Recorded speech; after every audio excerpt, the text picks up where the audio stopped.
Have you ever wondered about the hidden force behind every overnight success? It's not extraordinary luck, rare talent, or heroic effort. It's consistency, the quiet power of repetition, compounding daily actions into remarkable breakthroughs. In the power of consistency, you'll discover why consistent, controlled inputs, not volatile results, are the foundation of lasting achievement. This isn't another book about trying harder or relying on bursts of motivation. Instead, it demystifies the mathematics of success, showing you how simple, daily repetitions compound into massive outcomes. As you explore these pages, you'll see clearly why small habits, repeated consistently, can lead to exponential growth. You'll learn to build frictionless systems that eliminate the typical struggles around maintaining consistency. We'll discuss practical ways to sustain unstoppable momentum, even on your toughest days, and address how to bridge the often frustrating gap between your efforts and the eventual payoff. You'll also come to appreciate the strategic power of patience during the inevitable quiet periods when progress feels invisible.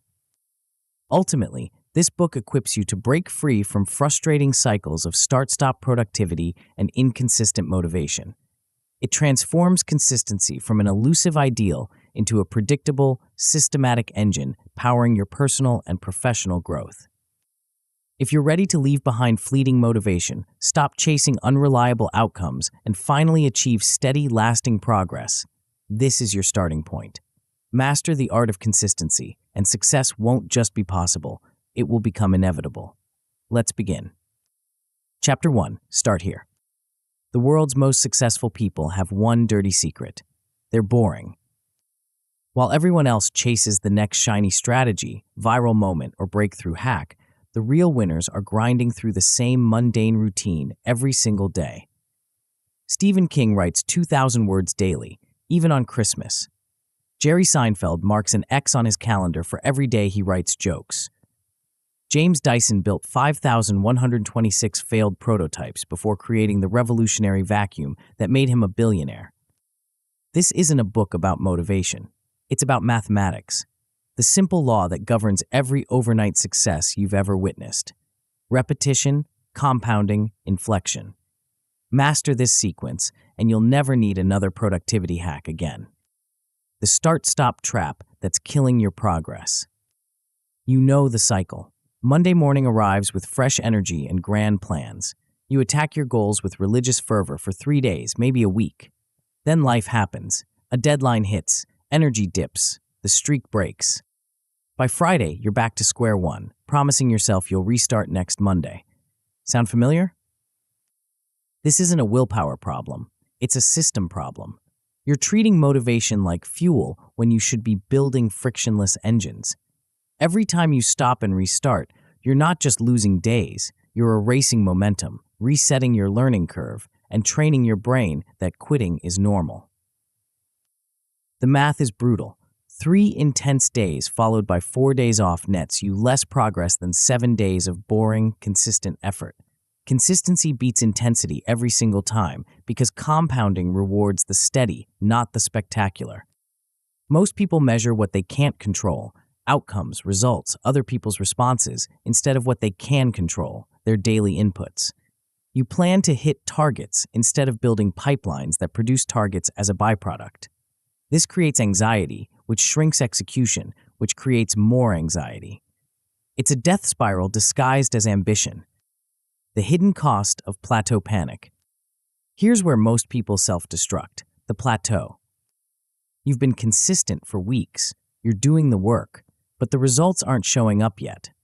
Doubt creeps in. Maybe this isn't working. Maybe I need a new strategy. Maybe I'm not cut out for this. So you pivot. You abandon the compounding just before liftoff. This is the latency gap of results, the cruel reality that inputs and outputs are decoupled by time. You plant seeds today, you harvest months later, but our instant gratification brains interpret the gap as failure. Every master knows this secret. Plateaus aren't proof that you're failing, they're proof that you're loading the spring. The breakthrough isn't late, you're just early. What consistency actually builds. Stick with the system, and 3 things happen that change everything. First, you build a self-running engine. Your daily throughput becomes predictable. Work ships even on low-energy days because the system carries you when motivation fails. You create a flywheel. Reps generate small wins. Wins fuel motivation. Motivation drives more reps. Second, you accumulate compounding assets, libraries of work, networks of relationships, credibility that opens doors. Each rep doesn't just produce today's output, it upgrades tomorrow's capacity. Third, you develop durable confidence. Your identity shifts from I try hard to I show up. Calm replaces chaos. Decisions get cleaner. Teams and clients trust your cadence because you've proven you're the person who delivers. The price of staying inconsistent. Ignore this and you'll pay compound interest on chaos. Your output becomes boom and bust. Revenue spikes, then stalls. Projects linger in your backlog while guilt compounds. Meanwhile, competitors with steady cadences pass you quietly, building audiences and assets while you're stuck in restart loops. Worse, you develop learned helplessness. You internalize misses as personal limits. You avoid ambitious targets to dodge disappointment. You settle for maintenance over mastery. The reputation cost is devastating. Unreliability closes doors before you knock. Partners hesitate. Teams disengage. Algorithms and audiences ignore sporadic signals because consistency is the price of attention. Your first 30-day operating system. This book will install 3 core components that transform scattered effort into predictable momentum. 1 keystone pipeline. You'll choose the single daily behavior that moves your needle, whether that's outreach, content creation, or skill development. You'll define done with a clear checklist and schedule it at the same time each day. Minimum viable repetition. You'll shrink your daily commitment until it's unskippable. 1 outreach, 100 words, 5 minutes of practice. The goal isn't perfection, it's preservation of the chain. Simple tracking. You'll track inputs, not outcomes. Binary did-didn't scoring keeps it honest. Weekly reviews let you keep, kill, or tweak 1 lever at a time. The winner's mindset shift. Winners and losers think differently about consistency. Winners worship boring reps and track inputs. They think in decades but execute in days. They pivot rarely but optimize often. They understand that mastery hides in repetition that others refuse to do. Losers worship hype and chase novelty. They quit at plateaus and blame luck. They measure vanity metrics while ignoring cadence. They mistake motion for progress and confuse busy with productive. The difference isn't talent, luck, or connections. It's the willingness to be boring long enough for compounding to work its magic. The path forward. The chapters ahead will build your consistency operating system piece by piece. You'll discover the prime mover that makes starting automatic. You'll learn to engineer micro gains that stack into unfair advantages. You'll master the invisible lag between effort and results. You'll build systems first that produce outcomes as byproducts. You'll protect momentum so streaks survive disruptions. You'll adopt the decade lens that turns patience into performance. Finally, you'll create a luck engine that makes opportunities find you. Each chapter contains the theory, the practice, and the troubleshooting you need. No fluff, no hype, just the operating system that turns ordinary people into inevitable forces. But first, you need to make a choice. You can keep chasing the next productivity hack, the next motivational high, the next perfect moment to start. Or you can embrace the boring truth that consistency is the ultimate performance enhancer. The math doesn't lie, the examples don't lie. The only question is whether you're ready to be boring long enough to become unstoppable. What happens next will determine whether you join the ranks of those who show up daily or remain among those who show up sporadically and wonder why success feels so random. The answer lies in the next chapter, where we'll install the prime mover, the single habit that makes everything else automatic. Before we continue, make sure to subscribe to Grow to the Top and activate notifications to receive more self-improvement tips that will supercharge your growth. And make sure to give this video a thumbs up and share it with your friends. It really helps the channel grow. Thank you for your support. Chapter 2, Prime Mover. What if I told you that the difference between success and failure comes down to a single moment that happens before you even begin? Most people think the hard part is the work itself, writing the proposal, making the calls, building the product. But they're wrong. The hardest part is the 3 seconds between thinking I should do this and actually doing it. That microscopic gap is where dreams go to die. This chapter is about eliminating that gap entirely. It's about installing what I call the prime mover, the one behavior that sets everything else in motion without requiring willpower, motivation, or perfect conditions. Think of it as the first domino that topples all the others, except this domino never stops falling. The 3-second death zone. Here's what happens in those crucial 3 seconds. Your brain, that magnificent survival machine, immediately starts calculating the energy cost of action. It scans for friction, obstacles, and reasons to delay. I need to find that file first. Let me check email quickly. I should probably plan this better. Each micro-hesitation is a vote against action. Your brain is literally talking you out of success before you've taken the first step. Jerry Seinfeld understood this. His famous "don't break the chain" method wasn't about writing great jokes. It was about eliminating the 3-second death zone. He made the action so simple and automatic that his brain couldn't find reasons to resist. One joke, every day, no exceptions. The result? A comedy empire built on the foundation of never having to decide whether to start. The sovereignty of inputs. Here's the brutal truth about outcomes. You don't control them. You can write the perfect email and get no response. You can launch the perfect product and watch it flop. You can give the perfect presentation and lose the deal anyway. But inputs, those are yours. Completely, utterly, unquestionably yours. You control whether you send the email. You control whether you write the page. You control whether you make the call. This isn't philosophical. It's mathematical. When you focus on controllable inputs instead of volatile outcomes, anxiety drops and execution rises. Stephen King doesn't control whether his books become bestsellers, but he controls whether he writes his daily pages. James Clear doesn't control whether his articles go viral, but he controls whether he publishes every Monday and Thursday. This shift from outcome obsession to input sovereignty is the foundation of everything that follows. The identity revolution. Something magical happens when you string together enough consistent inputs. Your identity starts to change. Not because you're trying to change it, but because you're providing daily evidence of who you are. I want to be a writer becomes I am someone who writes daily. I want to build a business becomes I am someone who ships weekly. The transformation isn't instant, it's incremental. Each rep is a vote for the person you're becoming. This is why the prime mover isn't just about productivity. It's about identity architecture. You're not just building a habit, you're building proof of who you are.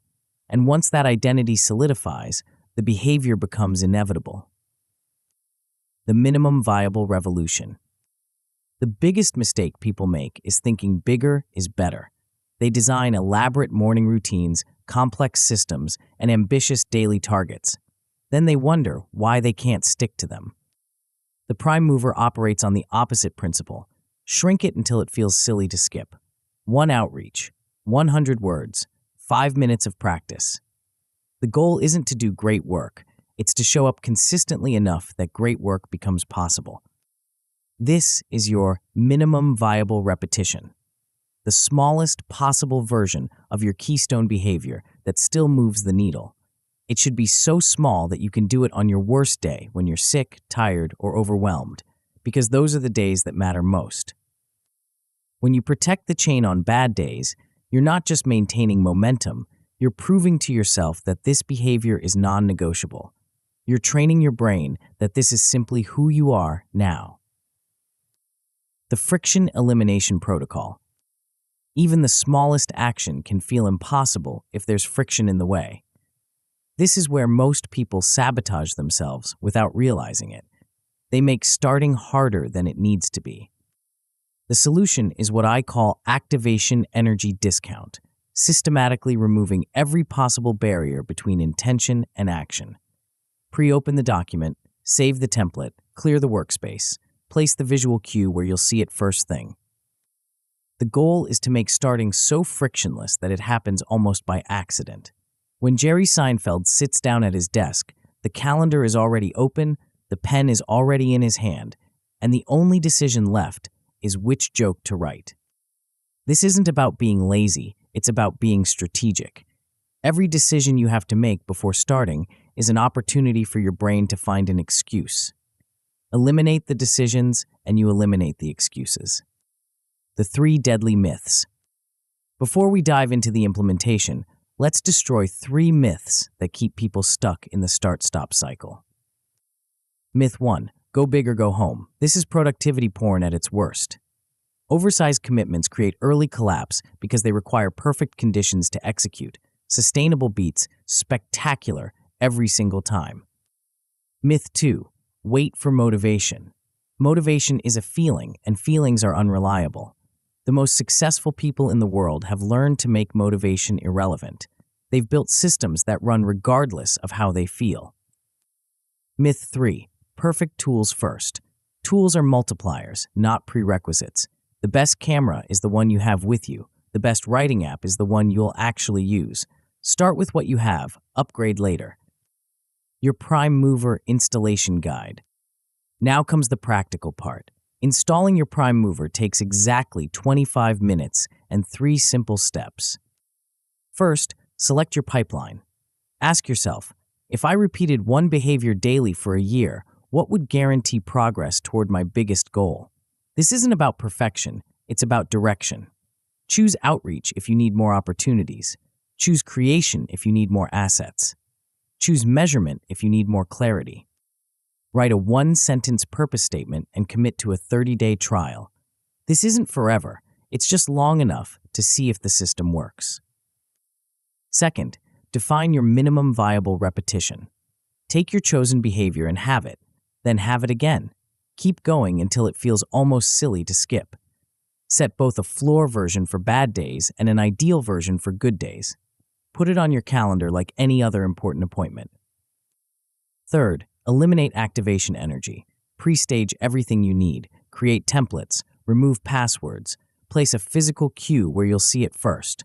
Write a 2-step launch script that gets you from 0 to action in under 60 seconds. The context advantage. Here's a secret that productivity gurus rarely mention. Context is more powerful than willpower. When you do the same thing at the same time in the same place, your environment starts working for you instead of against you. Your brain loves patterns. It craves predictability. When you anchor your prime mover to a specific time and place, you're hijacking this natural tendency. The context becomes a trigger that makes action feel automatic. Protect this context fiercely. Don't let meetings creep into your prime mover time. Don't let distractions contaminate your prime mover space. This isn't just a habit, it's sacred ground. The compound effect begins. Within the first week, you'll notice something interesting. The behavior starts to feel less like work and more like identity. You're not someone who's trying to write. You're someone who writes. You're not someone who wants to build a business. You're someone who ships. This identity shift is the real magic of the prime mover. It transforms you from someone who does things occasionally into someone who does things inevitably. And once inevitability sets in, everything else becomes possible. But the prime mover is just the foundation. Once you've installed this daily engine of progress, you'll need to optimize it for maximum impact. That's where the next chapter comes in, where we'll explore how tiny improvements compound into unfair advantages. The secret lies in a principle so simple that most people dismiss it as obvious, yet so powerful that it separates the good from the great. It's hiding in plain sight, waiting to transform your modest daily reps into something extraordinary. Chapter 3: Microgains. There's a number that separates champions from everyone else. It's not what you think. It's not the number of hours they practice, though that matters. It's not their natural talent, though that helps. It's not even their work ethic, though that's essential. The number that matters most is so small that most people dismiss it as meaningless: 1%. 1% better today than yesterday, 1% faster, 1% clearer, 1% more effective. It sounds trivial because it is. That's exactly why it works. While everyone else is chasing dramatic breakthroughs and revolutionary changes, the real winners are quietly engineering tiny improvements that compound into unfair advantages. They understand something that escapes most people. In a world obsessed with giant leaps, the patient pursuit of micro gains becomes a superpower. The invisible mathematics of mastery. Here's what most people get wrong about improvement. They think it's linear. Do twice the work, get twice the results. Practice twice as long, become twice as good. But that's not how mastery actually works. Mastery follows a different math, the mathematics of compounding. Each rep doesn't just produce today's output, it slightly upgrades your capacity for tomorrow's rep. You get a little faster, a little smoother, a little more precise. These tiny improvements stack on top of each other, creating a feedback spiral that eventually produces results that seem impossible. James Dyson understood this mathematics. He didn't set out to build 5,126 prototypes of his revolutionary vacuum cleaner. He set out to build one prototype, then make it 1% better. Then make that version 1% better. Then make that version 1% better. Each iteration taught him something new, and each lesson made the next iteration more effective. By prototype 5,127, he wasn't just 1% better than when he started, he was exponentially better. The math had done its work quietly, invisibly, inevitably. The compound interest of effort. Stephen King discovered this principle early in his career. He didn't become a master storyteller overnight. He became one word at a time, one page at a time, one story at a time. His daily writing practice wasn't just about producing pages, it was about upgrading his writing system. Each day, he got slightly better at crafting sentences, slightly better at developing characters, slightly better at building tension. These micro improvements compounded over decades, transforming a struggling writer into one of the most prolific and successful authors in history. The beauty of this approach is that it's both ambitious and achievable. You're not trying to revolutionize your entire process overnight. You're just trying to make it 1% better today. That's manageable. That's sustainable. That's something you can do even on your worst day. The 3 domains of optimization. Micro gains don't happen by accident. They require intentional focus on specific areas where small improvements create disproportionate impact. There are 3 domains that matter most: speed, quality, and conversion. Speed is about cycle time, how quickly you can complete one iteration of your core process. If you're a writer, it's words per hour. If you're in sales, it's calls per day. If you're building a product, it's features per sprint. Small improvements in speed compound dramatically over time because they give you more opportunities to practice and improve. Quality is about error reduction and refinement. It's not about perfection, it's about consistency. Can you reduce typos by 1%? Can you make your presentations 1% clearer? Can you make your code 1% more elegant? Quality improvements compound because they reduce the time you spend fixing mistakes and increase the impact of each rep. Conversion is about effectiveness, the percentage of your efforts that produce the desired outcome. If you send 10 emails and get 1 response, that's 10% conversion. If you can improve that to 11%, you've gained 10% more results from the same effort. Conversion improvements are the most powerful because they multiply the value of everything else you do. The dangerous myths that kill progress. Before we dive into the practical implementation, let's destroy 3 myths that keep people trapped in mediocrity. The first myth is that small changes don't matter. This is mathematical illiteracy disguised as wisdom. Small changes compound exponentially when repeated consistently. The British cycling team proved this when they improved every aspect of their performance by tiny margins: better bike seats, improved tire pressure, more aerodynamic clothing, and went from mediocrity to dominating the Olympics and Tour de France. The second myth is breakthrough or bust, the belief that only dramatic innovations matter. This is productivity porn at its worst. Breakthroughs are the visible result of thousands of invisible iterations. You can't schedule epiphanies, but you can schedule reps. And enough reps, each slightly better than the last, create the conditions where breakthroughs become inevitable. The third myth is that you should test everything at once. This creates noise that hides signal. When you change multiple variables simultaneously, you can't tell which changes are working and which are hurting. The microgains approach is surgical. Change one thing, measure the result, then decide whether to keep it or kill it. The daily optimization engine. Now comes the practical part, how to engineer microgains systematically. The key is to focus on one domain per day. Monday might be speed day. How can you complete your core process 1% faster? Tuesday might be quality day. How can you reduce errors or improve clarity by 1%? Wednesday might be conversion day. How can you make your output 1% more effective? This rotation prevents scatter and ensures that you're making measurable progress in each domain. It also keeps the optimization process fresh and engaging, which matters more than you might think. Boredom is the enemy of improvement. Each day you run a micro-test. Define the tweak in one sentence. Today I'll try starting emails with a question instead of a statement. Apply it during your regular reps. Then spend 2 minutes logging what happened. Did it work? Did it not work? What did you learn?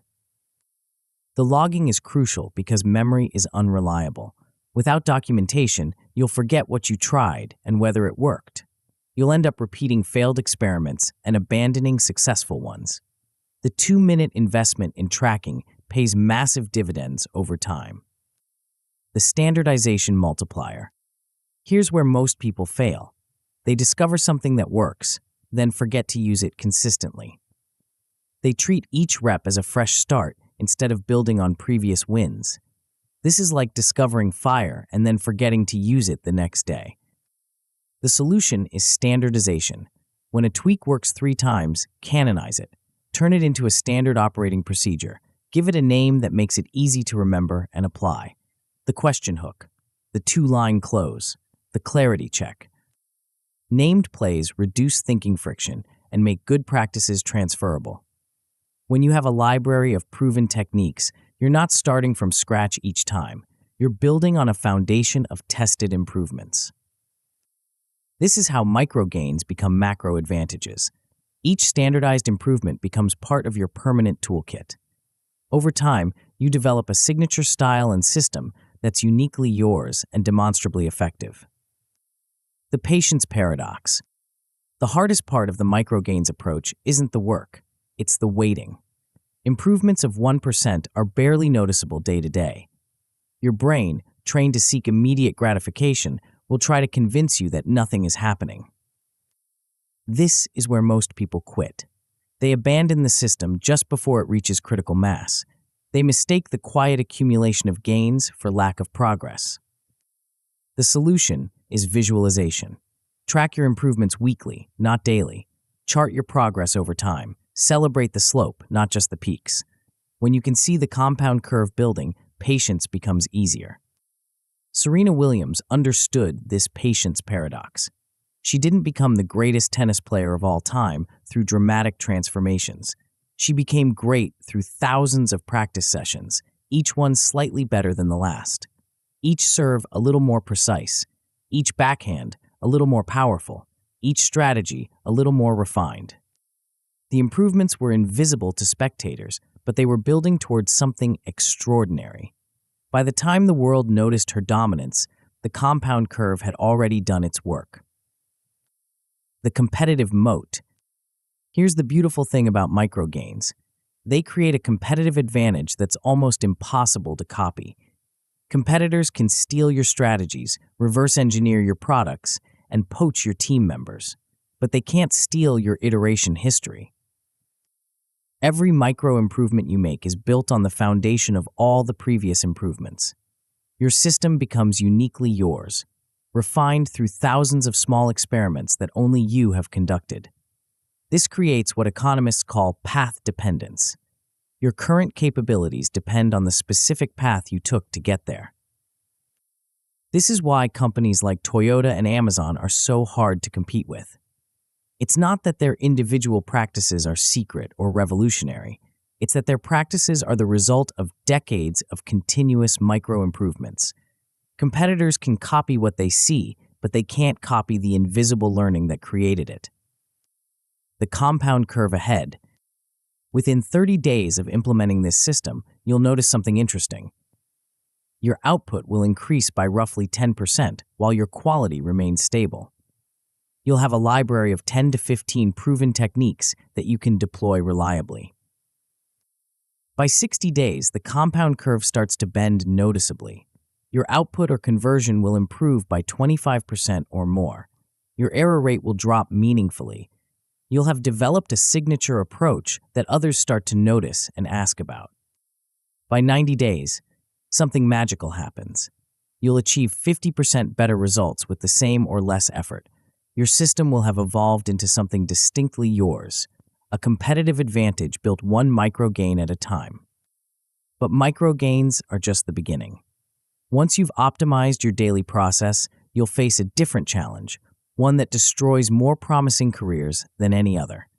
It's the challenge that separates the good from the great, the temporary from the permanent. It's hiding in the gap between effort and results, waiting to test your resolve when progress seems to disappear entirely. Chapter 4, Invisible Lag. There's a moment in every consistent person's journey when they start to question everything. You've been showing up. You've been doing the work. You've installed your prime mover, optimized your microgains, and built a system that runs like clockwork. But the results? They're nowhere to be found. Your inbox isn't flooding with opportunities. Your audience isn't growing exponentially. Your revenue isn't skyrocketing. In fact, things look exactly the same as they did 3 months ago. This is the moment when most people quit. They conclude that their strategy is flawed, their market is saturated, or they simply don't have what it takes. They abandon their system just when it's about to pay off. They walk away from the gold mine because they can't see the vein forming beneath their feet. This chapter is about surviving that moment. It's about understanding why the gap between effort and results exists, how to navigate it without losing your mind, and most importantly, how to spot the early signals that your breakthrough is coming, even when everyone else thinks you're wasting your time. The cruel mathematics of delayed gratification. Here's what nobody tells you about consistency. It works on a delay, sometimes a long delay. You plant seeds today, but you don't harvest tomorrow. You make deposits now, but the compound interest takes time to accumulate. You send signals into the universe, but it takes a while for the universe to signal back. This isn't a bug in the system, it's a feature. The delay is what makes consistency so powerful. If results were immediate, everyone would do it. The lag creates a natural filter that separates the committed from the curious, the builders from the dabblers. Stephen King understood this cruel mathematics. He wrote for years before his first novel was published. Then, he wrote for more years before that novel became successful. The daily pages he wrote in obscurity weren't wasted effort. They were loading the spring that would eventually launch his career into the stratosphere. But here's the thing, King knew that most people don't. The work was working, even when it didn't look like it was working. Every page made him a slightly better writer. Every story taught him something new about craft. Every rejection letter refined his understanding of what readers wanted. The lag wasn't empty time, it was preparation time. The hidden architecture of breakthrough. While you're waiting for results, something invisible is happening. Your system is quietly organizing itself for success. Skills are consolidating, networks are warming up, algorithms are beginning to notice patterns. Think of it like a loading bar on your computer. Just because you can't see the progress doesn't mean nothing is happening. Behind the scenes, thousands of processes are running, files are being organized, connections are being established. The system is preparing to deliver exactly what you asked for. James Dyson experienced this hidden architecture firsthand. For years, he built prototype after prototype of his revolutionary vacuum cleaner. Each one failed. Each one taught him something new. Each one brought him incrementally closer to the solution, even though it didn't feel that way at the time. The breakthrough didn't happen suddenly. It happened gradually, then all at once.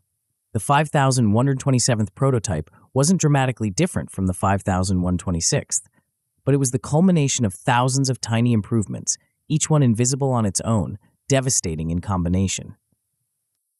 The plateau paradox. Here's the paradox that destroys most promising careers. Plateaus aren't evidence of failure, they're evidence of preparation. When your results flatline, your brain interprets this as a signal to change course. But what's actually happening is consolidation. Your skills are integrating. Your network is processing.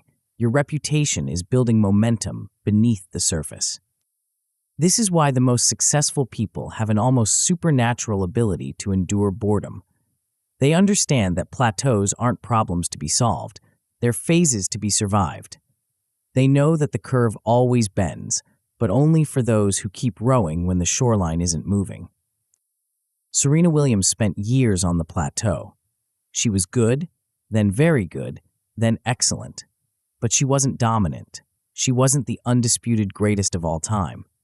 That transformation happened gradually through thousands of practice sessions that looked identical from the outside, but were building something extraordinary on the inside. The plateau wasn't her enemy, it was her training ground.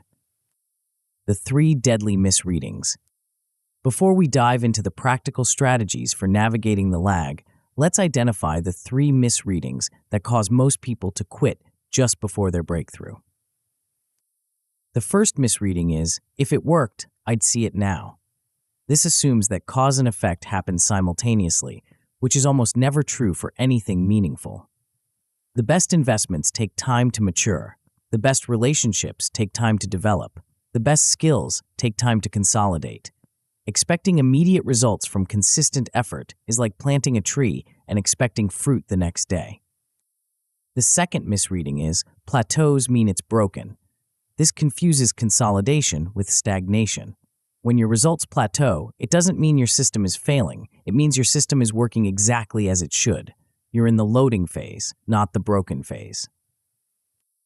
The third misreading is pivot fast or die. This startup mentality has infected every area of life, creating a generation of people who change strategies faster than they change clothes. But pivoting is expensive and compounding is fragile. Every time you change course, you reset the clock on your compound curve. The early warning system. The key to surviving the lag is learning to read the early signals that your breakthrough is coming. These signals are subtle, but they're reliable if you know what to look for. The first set of signals is internal. Your work gets faster, smoother, more intuitive. You start to develop what athletes call flow state, that effortless feeling when everything clicks. Your error rate drops, your confidence rises. These improvements might not show up in your external results yet, but they're proof that your system is working. The second set of signals is interpersonal. People start responding differently to your work. Emails get warmer, replies come faster, invitations start appearing. These micro improvements in social proof are leading indicators of larger changes to come. The third set of signals is systemic. Repeat interactions begin. The same people start engaging with your content multiple times. Referrals begin to trickle in.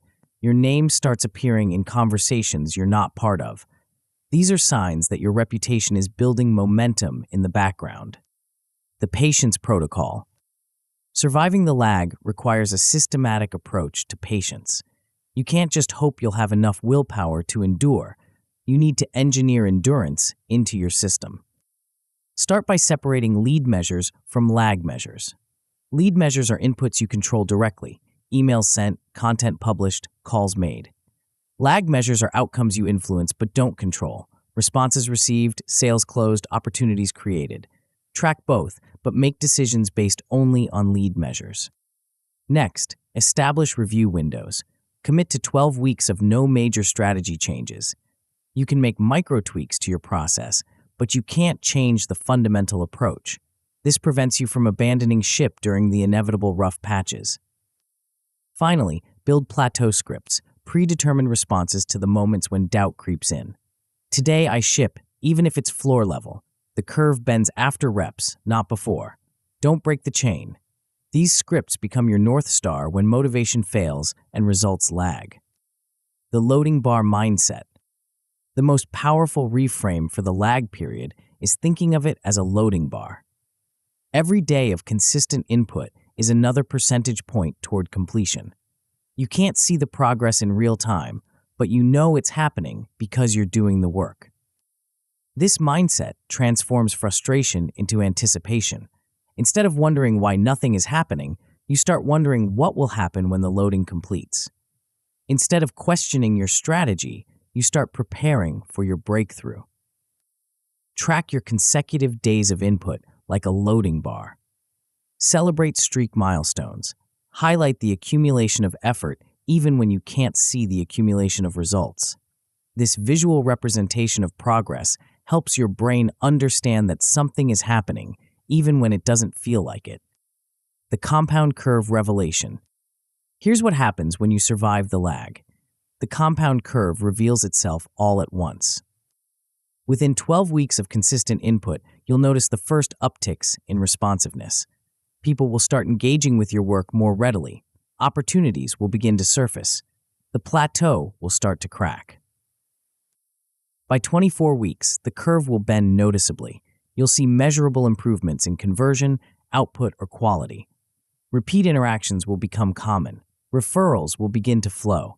What felt like pushing a boulder uphill will start to feel like riding a wave. By 12 months, you'll experience what others call overnight success. Step change results will appear seemingly out of nowhere. Your reputation will have reached critical mass. Your assets will be compounding automatically.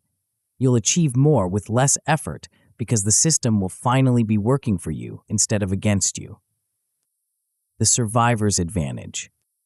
The beautiful thing about surviving the lag is that it creates a permanent competitive advantage.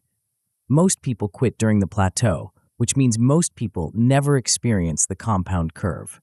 By simply outlasting the majority, you join a select group of people who understand how consistency actually works. This survivor's advantage compounds over time. Each plateau you endure makes the next one easier to navigate. Each breakthrough you experience increases your confidence in the process. Each compound curve you ride teaches you to trust the mathematics of delayed gratification. You become the person who keeps working when others quit. You become the person who trusts the process when others chase shortcuts. You become the person who builds while others pivot. But surviving the lag is just the beginning. Once you've proven that consistency works, you'll face a new challenge: building a system so robust that it can survive disruptions, distractions, and the inevitable chaos of real life.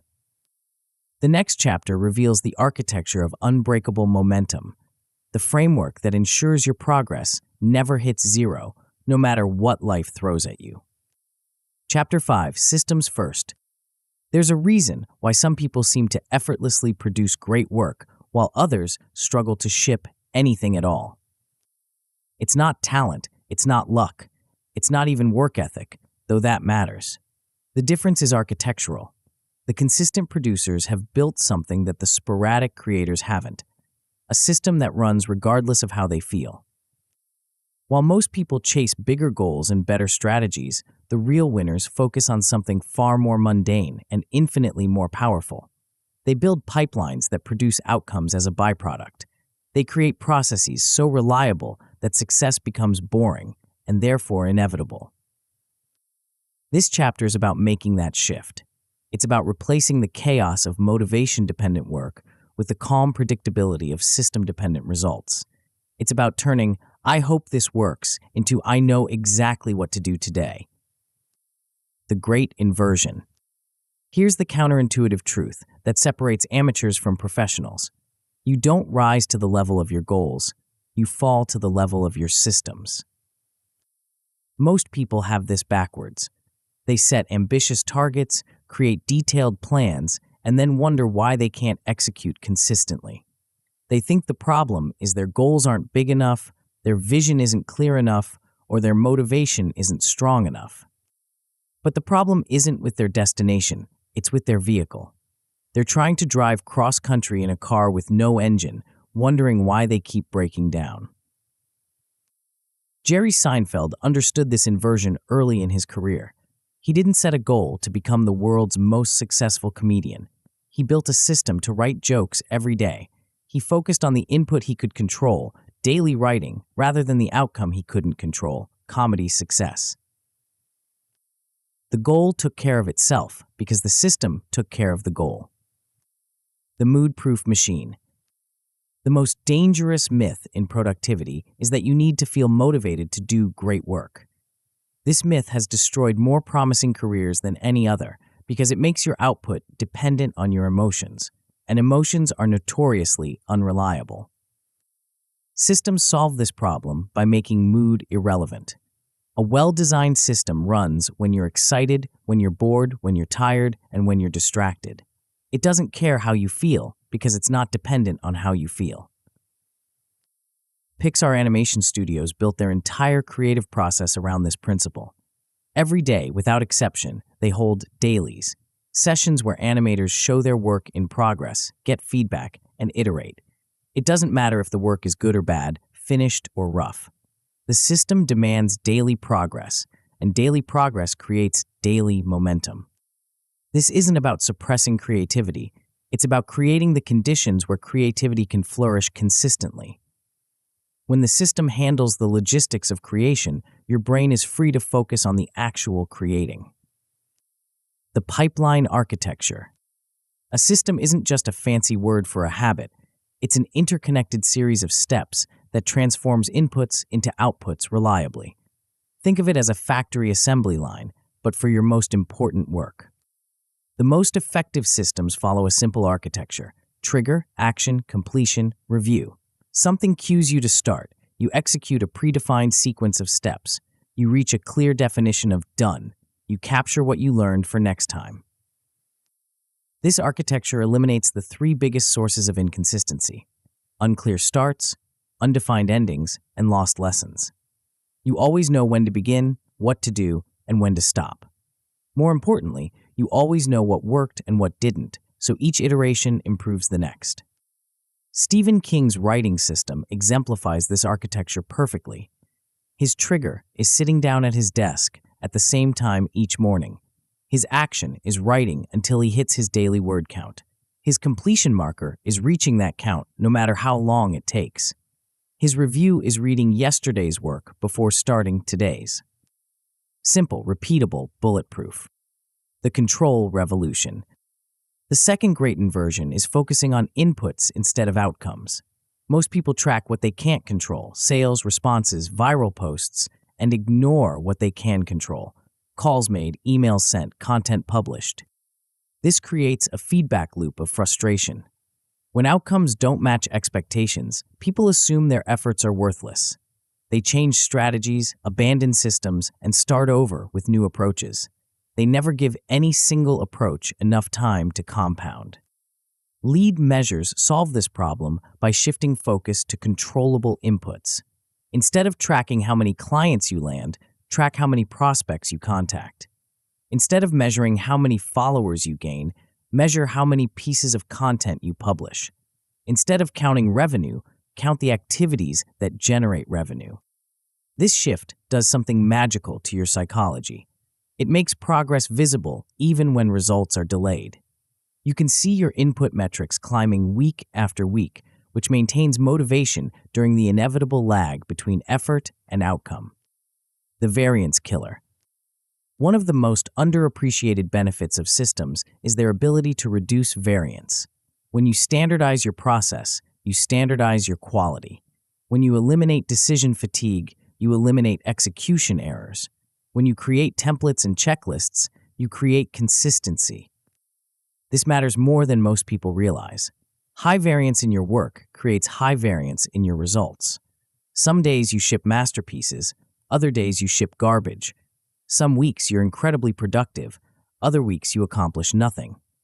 This inconsistency makes it impossible to build momentum or reputation.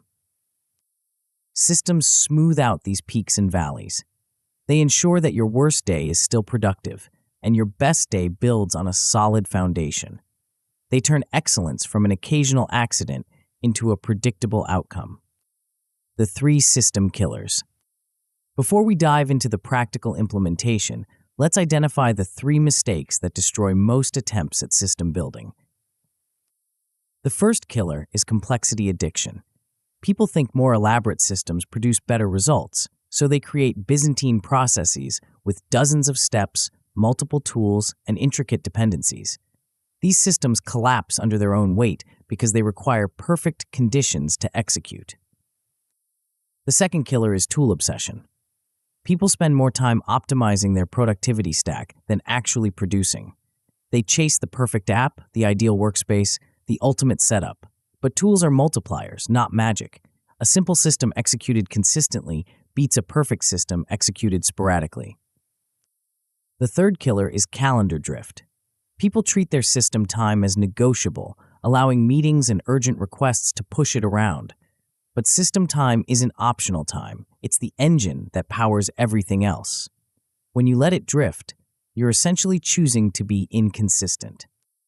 The daily operating system.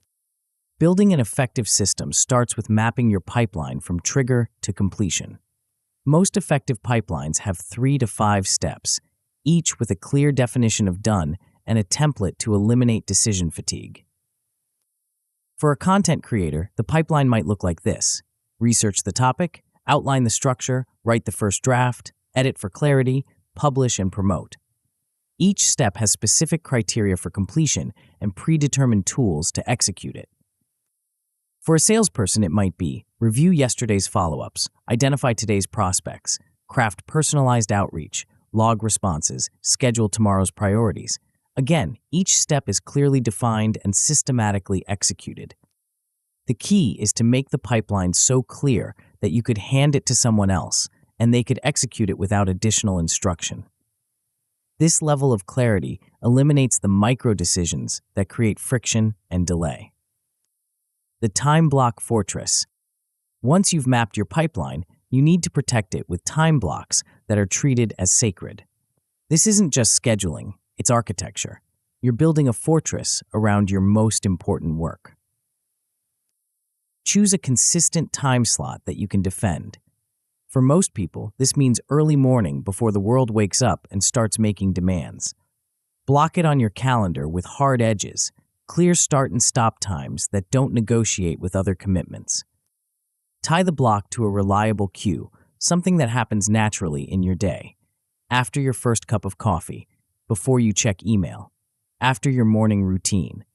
The cue should be automatic and unavoidable, so starting your system becomes as natural as breathing. The template advantage. The final piece of system architecture is templates, predetermined formats that eliminate the blank page problem. Templates aren't just time savers, they're consistency creators.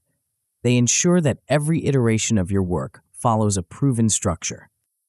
Create templates for each step of your pipeline. Email templates for outreach, document templates for planning, checklist templates for review. The goal isn't to eliminate creativity, it's to eliminate the administrative overhead that prevents creativity from flowing. End each session by setting up tomorrow's first action. Close open loops, archive distractions, prep your workspace. This end-of-day reset ensures that tomorrow's session starts with momentum instead of friction. The compound effect. Within 4 weeks of implementing a solid system, you'll notice something remarkable. Your throughput becomes predictable. You'll hit your targets 80% of the time instead of 50%. Your missed days will halve compared to the previous month.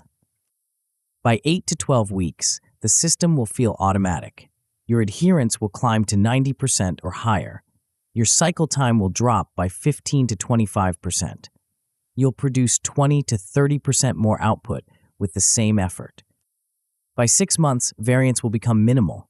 Quality metrics will trend upward. Most importantly, outcomes will start appearing as byproducts, inbound opportunities, referrals, renewals, because consistent inputs create predictable outputs. The inevitable outcome. The beautiful thing about systems is that they make success feel inevitable rather than accidental. when you know exactly what to do each day, when you have templates that eliminate decision fatigue, when you have time blocks that protect your most important work, success stops being a matter of luck and becomes a matter of time. But even the most robust system faces a constant threat: the tendency for momentum to decay when life gets chaotic. The next chapter reveals how to build momentum that survives disruptions, distractions, and the inevitable entropy that tries to pull every good system apart. The secret lies in understanding that momentum isn't just about moving forward, it's about creating a force so powerful that stopping becomes harder than continuing. Chapter 6: Protect Momentum. There's a force more valuable than talent, more reliable than motivation, and more predictive of success than any other factor. Yet most people treat it like it's disposable. They build it painstakingly over weeks and months, then casually destroy it in a single day. They work for 30 days straight to create it, then abandon it the moment life gets complicated. They mistake it for something that can be paused and resumed at will, not understanding that once broken, it costs exponentially more energy to rebuild. This force is momentum, and protecting it isn't just important, it's the difference between those who achieve lasting success and those who remain trapped in endless cycles of starting over. This chapter is about building momentum that survives disruptions. It's about creating systems so robust that stopping becomes harder than continuing.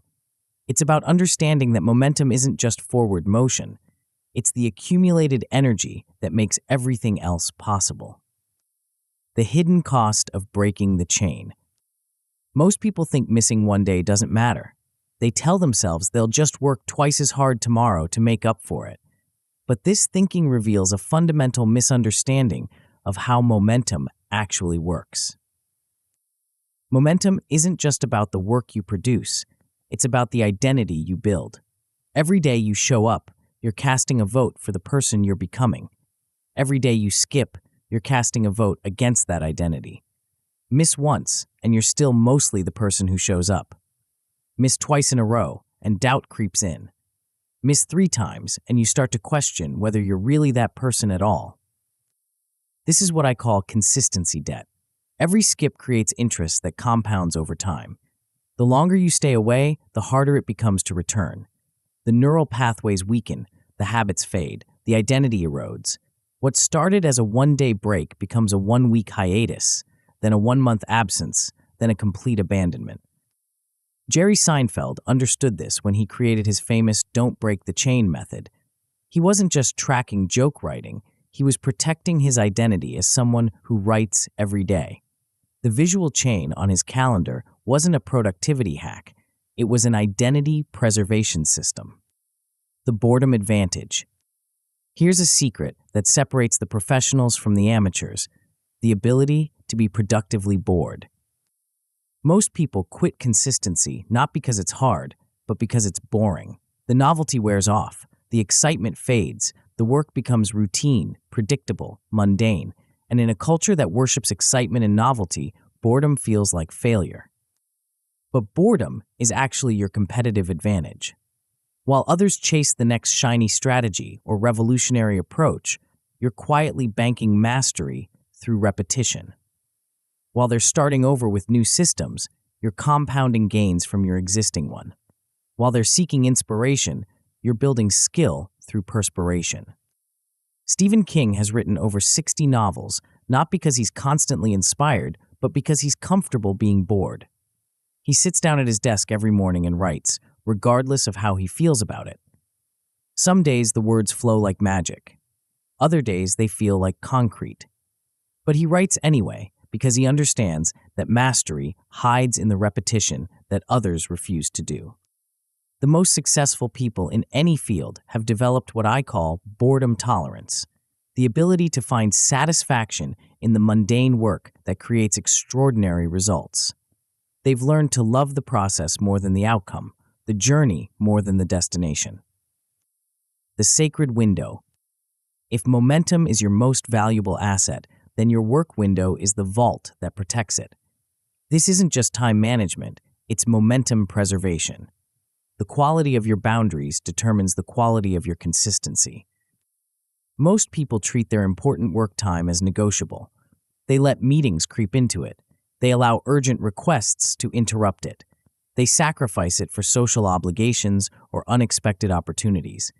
But every time you compromise your work window, you're not just losing time, you're losing momentum. Context switching is momentum's greatest enemy. When you jump from your important work to email, then to a phone call, then back to work, you're not just fragmenting your attention, you're fragmenting your progress. Each switch requires mental energy to refocus, and that energy comes directly from your momentum account. The solution is to treat your work window as sacred space. Block it on your calendar with hard edges. Turn off notifications. Put devices in another room. Create buffer zones before and after to prevent contamination from other activities. This isn't antisocial, it's professional. You're protecting the engine that powers everything else. The recovery floor protocol. The biggest threat to momentum isn't major disruptions, it's the accumulation of small compromises. You're tired one day, so you skip. You're traveling the next day, so you skip again. You're behind on other work the day after that, so you skip a third time. Before you know it, you've gone from a consistent performer to someone who works when they feel like it. The solution is what I call the recovery floor, a minimum viable version of your work that you can execute even on your worst days. This isn't about maintaining quality, it's about maintaining identity. The floor version might be terrible work, but it's still work. It keeps the chain alive when breaking it would be easier.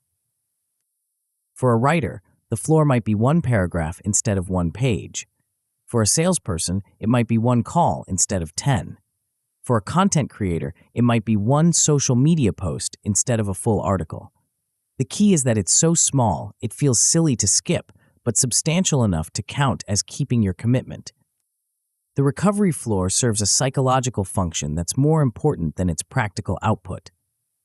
It proves to yourself that you're still the person who shows up, even when showing up is hard.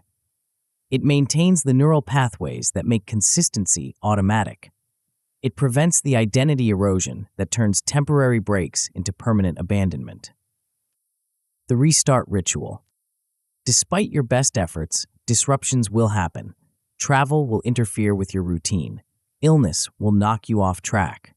Family emergencies will demand your attention. The question isn't whether you'll face disruptions, it's whether you'll have a system for recovering from them quickly. Most people treat restarts as if they're starting from scratch. They wait for the perfect moment to begin again. They try to jump back to their previous intensity immediately. They treat the disruption as evidence that their system doesn't work, rather than proof that they need better recovery protocols. Effective restart rituals follow a simple pattern.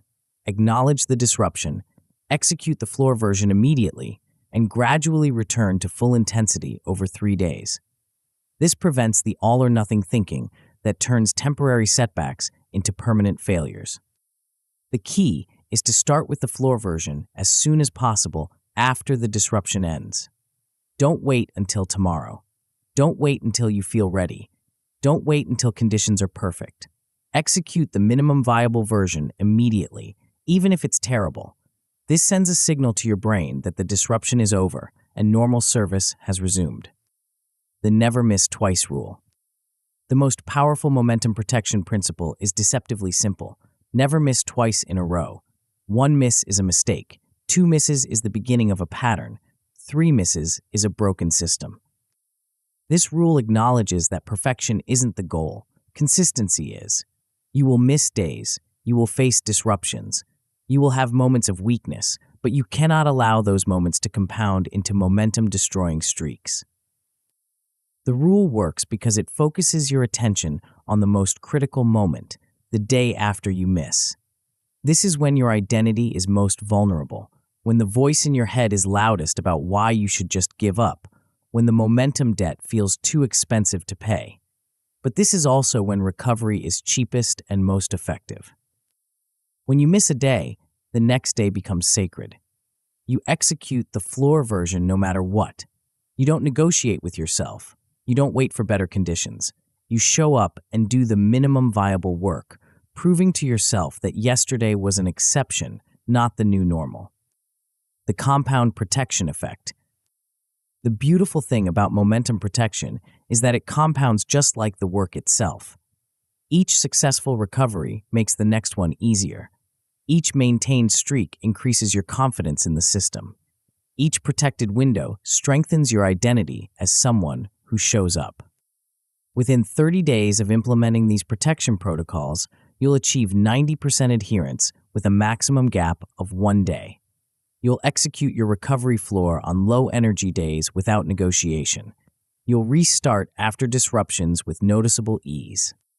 By 60 to 90 days, your adherence will climb to 95% or higher. Your variance in output will drop by 25 to 40%. You'll re-enter your routine within 24 hours of any disruption. Your throughput will increase by 15 to 30% with stable effort. By the end of a quarter, you'll achieve what most people never experience: momentum that feels unstoppable. You'll maintain 98% adherence across multiple 30-day streaks. Your momentum will persist across seasons, travel, and life changes. Most importantly, your identity will shift permanently. You'll become the person who never misses twice. The Momentum Fortress. The ultimate goal isn't just to protect momentum, it's to build momentum so strong that it protects itself. When your system becomes automatic, when your identity becomes unshakable, when your habits become as natural as breathing, momentum stops being something you maintain and becomes something you inhabit. This is the difference between those who achieve temporary success and those who build lasting legacies. Temporary success relies on motivation, inspiration, and perfect conditions. Lasting success relies on momentum that survives disruptions, systems that run regardless of mood, and identity that persists through chaos. But even the strongest momentum needs direction. Without a clear destination, consistency becomes mere busy work. The next chapter reveals how to align your daily actions with your deepest aspirations, ensuring that your momentum carries you toward something meaningful rather than just somewhere consistent.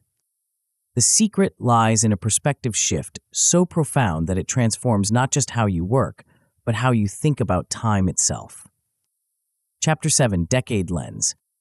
There's a cognitive trick that the most successful people use to make impossible things feel inevitable. They don't think in quarters or years like everyone else. They don't get caught up in monthly targets or weekly sprints.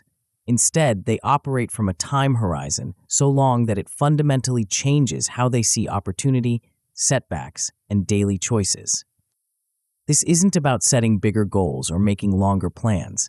It's about something more profound, a shift in perspective that makes patience feel strategic instead of passive, that transforms daily mundane work into compound interest, and that creates a kind of calm confidence that others mistake for luck. The secret lies in understanding that time itself can be weaponized. When you extend your planning horizon far enough, something magical happens. The noise disappears, the priorities clarify, and the path forward becomes obvious. The Great Quieting. Most people live in a state of constant, reactive urgency. Every email feels important. Every opportunity seems time-sensitive. Every setback feels catastrophic. They're trapped in what I call short-term thinking syndrome, a condition where the immediate always trumps the important. But when you stretch your time horizon to a decade, something remarkable happens.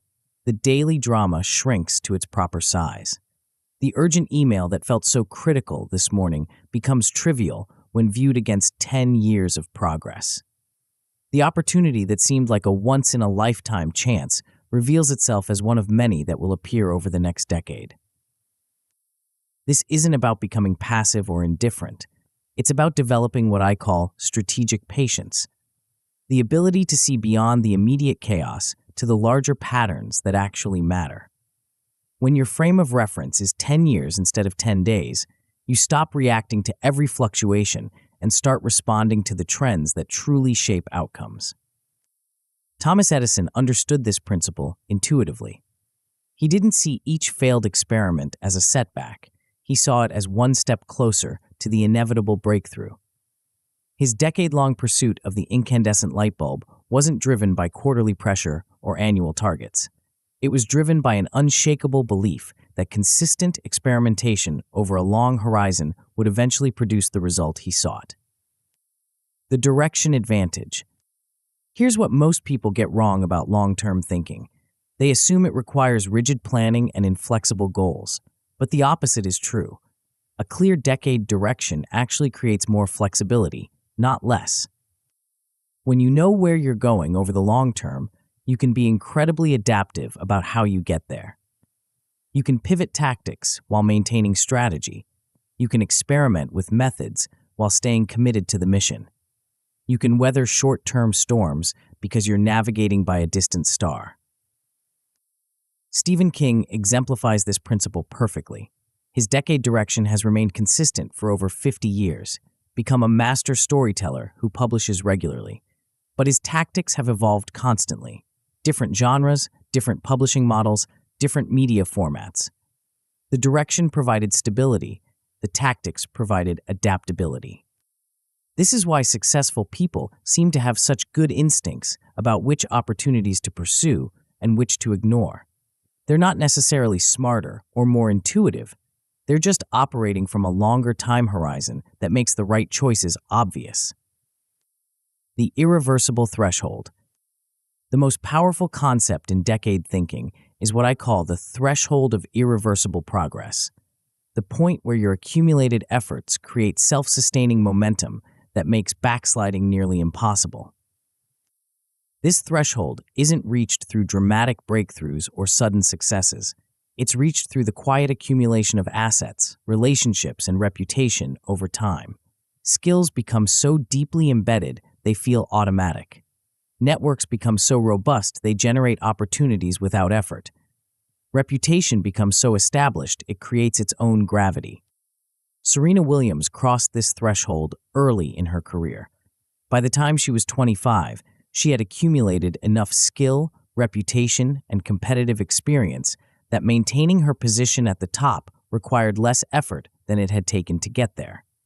Her decade of consistent training and competition had created a kind of career momentum that carried her forward even during periods of reduced intensity. The beautiful thing about this threshold is that it's predictable. It doesn't require luck or extraordinary talent. It simply requires consistent effort applied over a long enough time horizon. The compound effect of daily work eventually reaches a tipping point where the system becomes self-reinforcing. The one-page revolution. Decade thinking starts with a deceptively simple exercise, writing a one-page description of where you want to be in 10 years. Not a detailed plan, a clear direction. Not a rigid blueprint, a flexible framework. This one-pager should answer 3 fundamental questions. What arena will you dominate? What audience will you serve? What advantage will you build? These aren't abstract vision statements. They're practical filters for daily decision-making. The arena defines your playing field. Are you building expertise in technology, creative arts, business strategy, or something else? The clearer your arena, the easier it becomes to say no to distractions that don't serve your long-term position. The audience defines who you're building value for. Customers, clients, readers, viewers, or some other group. Understanding your audience helps you make choices about what skills to develop and what assets to build. The advantage defines what makes you uniquely valuable. Speed, quality, innovation, relationships, or some other differentiator. Your advantage determines where to focus your improvement efforts and how to position yourself in the market. The daily bridge. The gap between decade vision and daily action is where most long-term thinking fails. People create inspiring visions, then return to the same random daily activities that got them where they are today. The vision becomes decoration rather than direction. The bridge between vision and action is what I call the daily non-negotiable. The one behavior that, if repeated consistently for 10 years, would make your decade direction inevitable. This isn't about doing everything perfectly. It's about identifying the single most important input and protecting it religiously. For a writer, the daily non-negotiable might be writing 500 words. For an entrepreneur, it might be having one meaningful conversation with a potential customer. For a consultant, it might be publishing one piece of thought leadership content. The key is that it's specific, measurable, and directly connected to your long-term direction. This daily behavior becomes your North Star, the one thing you do regardless of how you feel, what else is happening, or how busy you get. It's the thread that connects today's mundane work to tomorrow's extraordinary results.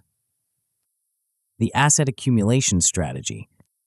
Decade thinkers don't just work in their business.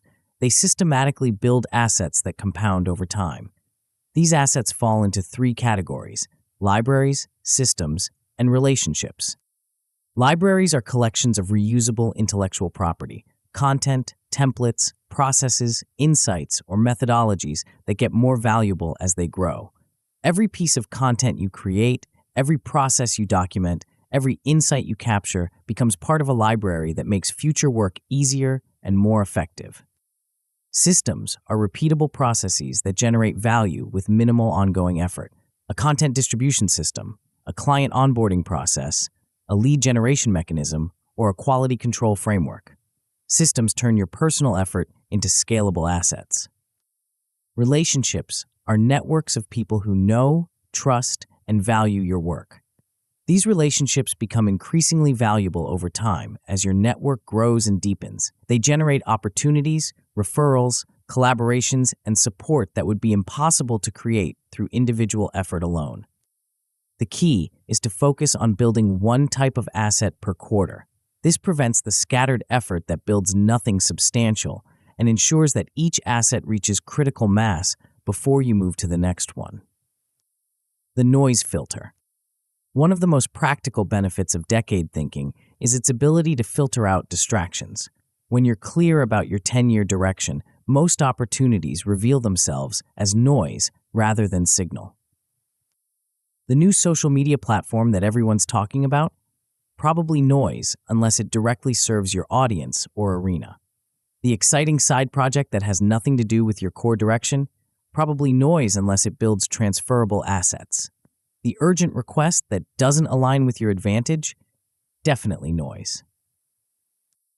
This filtering happens automatically once your decade direction is clear. You don't have to agonize over every decision or opportunity.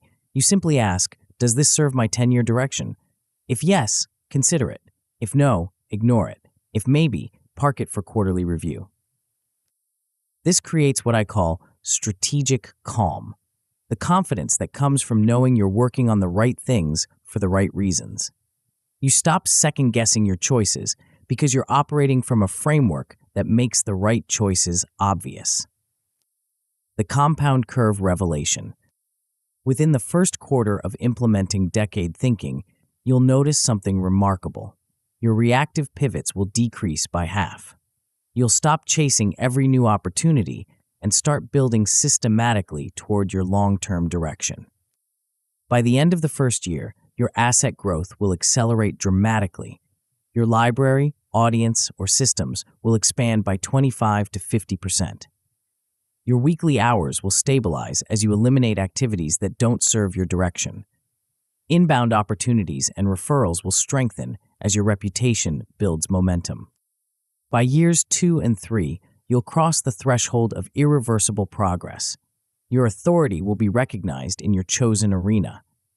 Opportunities will arrive unprompted because your reputation precedes you. You'll achieve greater results with the same or less effort because your accumulated assets will be working for you. The inevitability engine. The ultimate goal of decade thinking isn't just to achieve your vision, it's to make that achievement feel inevitable rather than accidental. When you align daily actions with decade direction, when you build assets systematically over time, when you filter out noise and focus on signal, success stops being a matter of luck and becomes a matter of time. But even the clearest decade direction faces a constant challenge, the tendency for opportunities to remain random and unpredictable. The final chapter reveals how to engineer serendipity itself, creating conditions where the right opportunities find you at exactly the right time. The secret lies in understanding that luck isn't actually random.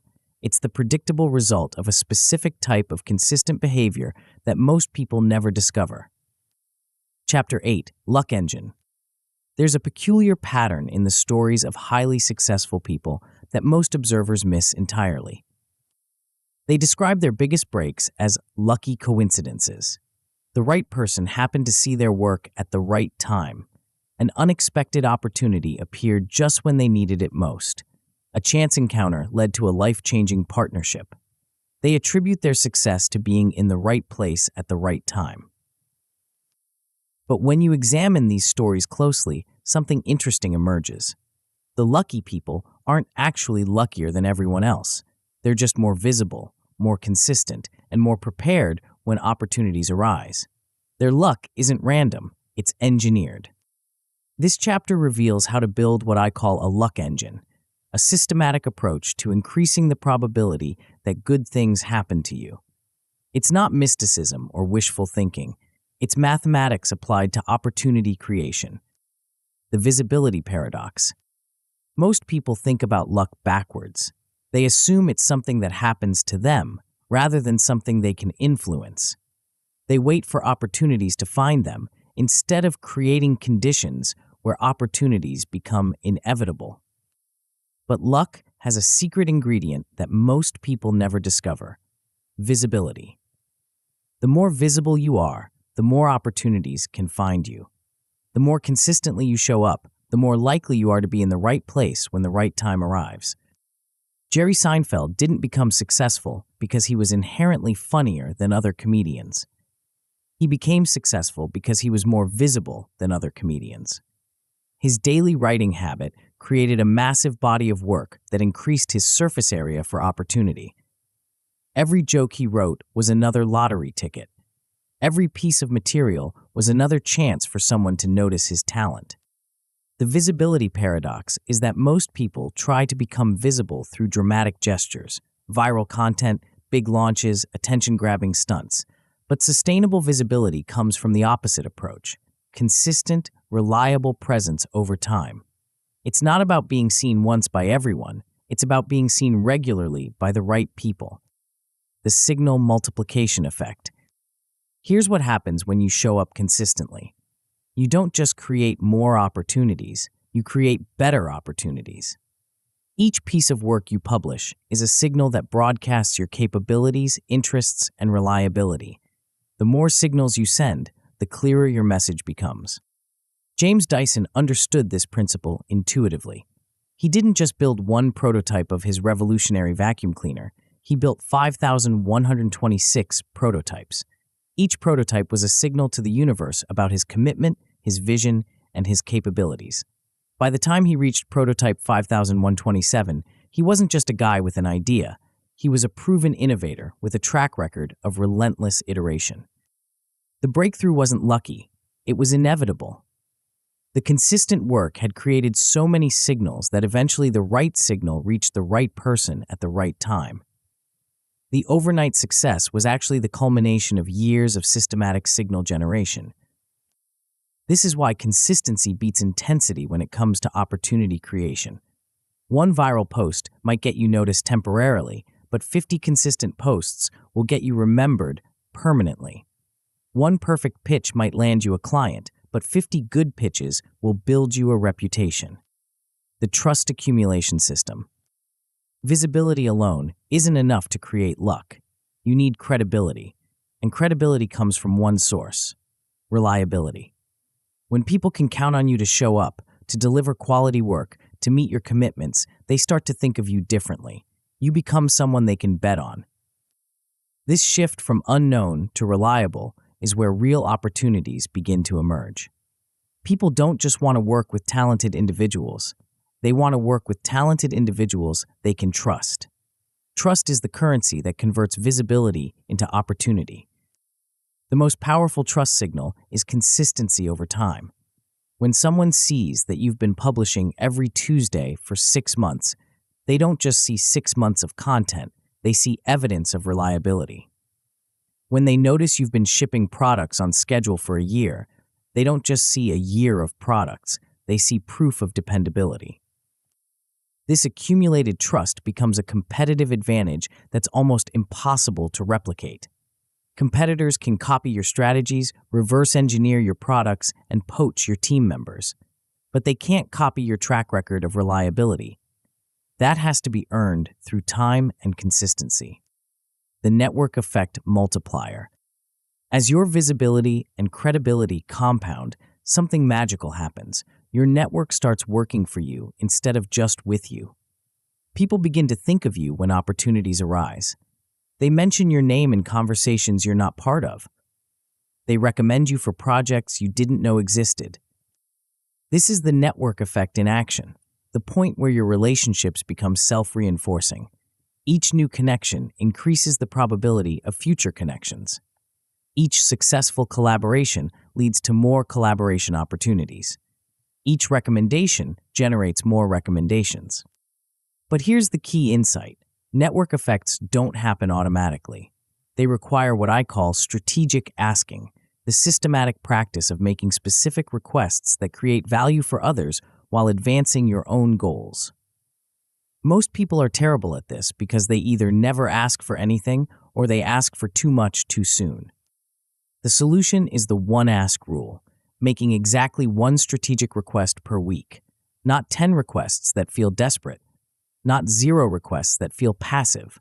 One thoughtful, specific, value-creating request that moves your goals forward while helping someone else achieve theirs. The compound visibility strategy. Building a luck engine starts with establishing what I call a public cadence, a visible, predictable schedule of value creation that people can count on. This isn't about becoming an influencer or building a massive audience. It's about creating reliable touchpoints that keep you visible to the people who matter most. The cadence can be daily, weekly, or monthly. The frequency matters less than the consistency. What matters is that people know when to expect something from you and that you deliver on that expectation reliably. This creates what psychologists call mere exposure effect, the tendency for people to develop preferences for things they're familiar with. Your public cadence becomes a lighthouse that signals your presence, capabilities, and reliability to anyone who's paying attention. It's not about creating perfect content. It's about creating consistent content that demonstrates your thinking, your progress, and your commitment to your craft. The key is to choose a cadence you can defend for at least a year. Better to publish one thoughtful piece per month for 12 months than to publish daily for 6 weeks and then disappear. Consistency beats intensity when it comes to building sustainable visibility. The serendipity architecture. Once you've established your public cadence, you need to create what I call serendipity architecture, systems that make it easy for opportunities to find you and easy for you to capitalize on them when they do. The foundation of serendipity architecture is a simple hub page that serves as your professional home base. This isn't a complex website or elaborate portfolio. It's a single page that clearly communicates who you are, what you do, and how to work with you. Think of it as your professional business card that never gets lost. The hub page should answer 3 questions in 30 seconds or less. What value do you create? Who do you create it for? How can someone get started working with you? Everything else is noise that dilutes your message and confuses potential collaborators. The second component is a clear contact path that removes friction from opportunity creation. Make it obvious how someone can reach you, what kinds of opportunities interest you, and what information you need to evaluate potential collaborations. The easier you make it for people to work with you, the more likely they are to try. The opportunity tracking system. Most people are terrible at recognizing patterns in their own luck.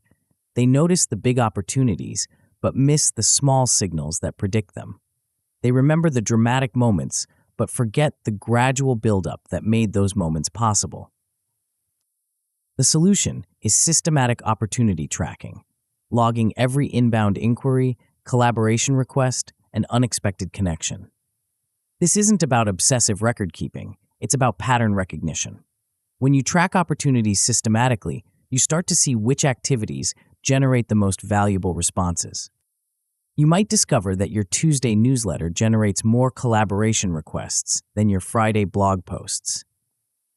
You might notice that speaking at industry events leads to more high-quality opportunities than writing guest articles. You might find that certain topics or formats consistently attract the kinds of people you want to work with. These insights allow you to double down on the activities that generate the best opportunities while reducing time spent on activities that don't. You're not just working harder, you're working smarter by focusing your efforts where they have the highest probability of creating valuable connections. The compound effect timeline.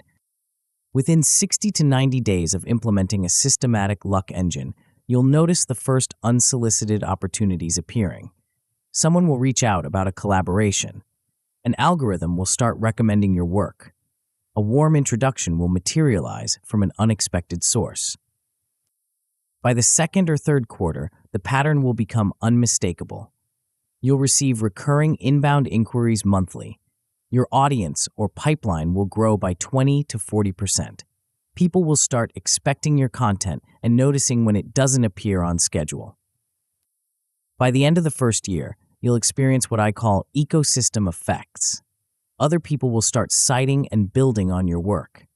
Opportunities will appear before you ask for them.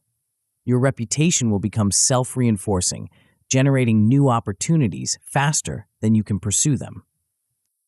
The inevitability engine. The ultimate goal of building a luck engine isn't just to create more opportunities, it's to make good opportunities feel inevitable rather than accidental. When you're consistently visible, reliably valuable, and systematically connected, luck stops being something that happens to you and becomes something you create. But even the most sophisticated luck engine faces one final challenge: the tendency to remain trapped in execution mode without ever stepping back to see the bigger picture. The final chapter reveals how to integrate everything you've learned into a single, actionable system that transforms scattered effort into inevitable success. The secret lies in understanding that consistency isn't just about doing the work, it's about becoming the kind of person for whom success is simply a natural expression of who they are. Chapter 9, Now Act. You now possess something that most people will never have: a complete operating system for turning ordinary effort into extraordinary results. Not a collection of tips or hacks, not a motivational pep talk that fades by Tuesday, a systematic approach to consistency that works regardless of your industry, your background, or your current circumstances. You understand the simple law that governs every overnight success. Repetition creates compounding, which survives the latency gap, which eventually produces inflection points that look like magic to everyone else. But understanding isn't enough. Knowledge without action is just expensive entertainment. This final chapter is about transformation, taking everything you've learned and compressing it into a single command path you can execute starting today. The architecture of inevitability. Let's be crystal clear about what you've built here. This isn't just another productivity system. It's an architecture of inevitability, a framework that makes success feel predictable rather than accidental. The foundation is your prime mover, one keystone behavior that moves the needle every single day. You've learned to strip this down to a minimum viable repetition so small that skipping it feels ridiculous. You've eliminated activation energy, so starting happens automatically. You've made consistency the default path. On top of that foundation, you've installed microgains optimization, the systematic pursuit of 1% improvements that compound into unfair advantages. You understand that small changes stack exponentially when repeated consistently. You know how to standardize wins and eliminate the random tinkering that destroys momentum. You've developed lag tolerance, the patience to keep working when results aren't visible yet. You understand that plateaus aren't evidence of failure, they're evidence of preparation. You know how to spot the early signals that your breakthrough is coming, even when everyone else thinks you're wasting your time. You've built systems that produce outcomes as byproducts. You've replaced goal obsession with input sovereignty. You've created pipelines so reliable that success becomes boring and therefore inevitable. You've learned to protect momentum like the precious resource it is. You've installed recovery floors for bad days and restart scripts for disruptions. You understand that momentum isn't just forward motion, it's accumulated energy that makes everything else possible. You've adopted the decade lens that turns patience into performance. You've aligned daily actions with long-term direction. You understand that time itself can be weaponized when you extend your planning horizon far enough. Finally, you've built a luck engine that makes opportunities find you. You've learned that luck isn't random, it's the predictable result of consistent visibility, reliable value creation, and systematic relationship building. The identity revolution. But here's what's really happened. You've undergone an identity revolution. You're no longer someone who tries to be consistent. You're someone who is consistent. You're no longer someone who hopes for success. You're someone who engineers it. This identity shift is the real magic of the system. When consistency becomes part of who you are, rather than something you do, everything else becomes automatic. You don't have to motivate yourself to show up. Showing up is simply what you do. You don't have to force yourself to work through plateaus. Working through plateaus is simply who you are. Others will notice this change before you do. They'll start describing you differently. She always delivers. He never misses a deadline. You can count on her. He's incredibly reliable. These aren't just compliments. They're reputation assets that compound over time. People will start planning around your consistency. They'll give you bigger projects because they know you'll finish them. They'll recommend you for opportunities because they know you'll follow through. They'll invest in your success because they know you'll protect their investment. The relationship transformation. This identity shift will transform every relationship in your life, professional and personal. When you become someone others can count on, trust flows more freely. When you become someone who shows up consistently, others want to show up for you. Your professional relationships will deepen because reliability is the foundation of all business partnerships. Clients will give you more autonomy because they trust your process. Colleagues will seek your input because they respect your consistency. Competitors will study your approach because they can't ignore your results. Your personal relationships will strengthen because consistency creates safety. Your family will feel more secure because they can predict your availability and attention. Your friends will value your presence more because they know it's dependable. Your community will rely on your contributions because they know you'll deliver. The stress in your life will decrease dramatically because systems eliminate chaos. You'll have fewer fire drills because you'll prevent problems before they start. You'll have better communication because you'll create predictable windows for important conversations. You'll have more energy for relationships because you'll waste less energy on decision fatigue and restart friction. The performance breakthrough. Within 1/4 of implementing this system, you'll achieve something most people never experience: predictable high performance. You'll ship work weekly without drama. You'll maintain 90 to 95% adherence to your commitments. You'll hit your baseline goals consistently. Your throughput will increase by 10 to 30% without working longer hours. Your conversion rates will improve by 10 to 20% because consistency builds trust. You'll make fewer mistakes because systems reduce variance. You'll recover from setbacks faster because you'll have protocols for every situation. But the real breakthrough comes later, when automation kicks in. Habits will lower your cognitive load. Start friction will fade to nothing. You'll achieve more results per minute because the system will be doing most of the work. Your assets will begin to compound. Templates and playbooks will make each project faster than the last. Your library of content will generate ongoing value.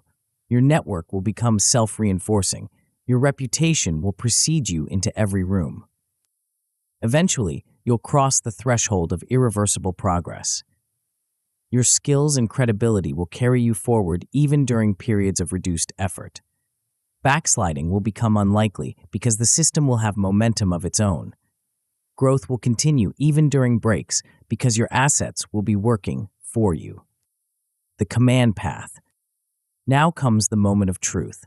Everything you've learned must be compressed into action. Here's your command path, the exact sequence to transform knowledge into results. First, pick your pipeline. Choose the single daily behavior that, if repeated for a year, would guarantee progress toward your most important goal. Write a one-sentence purpose statement that connects this behavior to your decade direction. Commit to a 30-day trial, not forever, just long enough to see if the system works. Second, define your minimum viable repetition. Take your chosen behavior and shrink it until it feels silly to skip.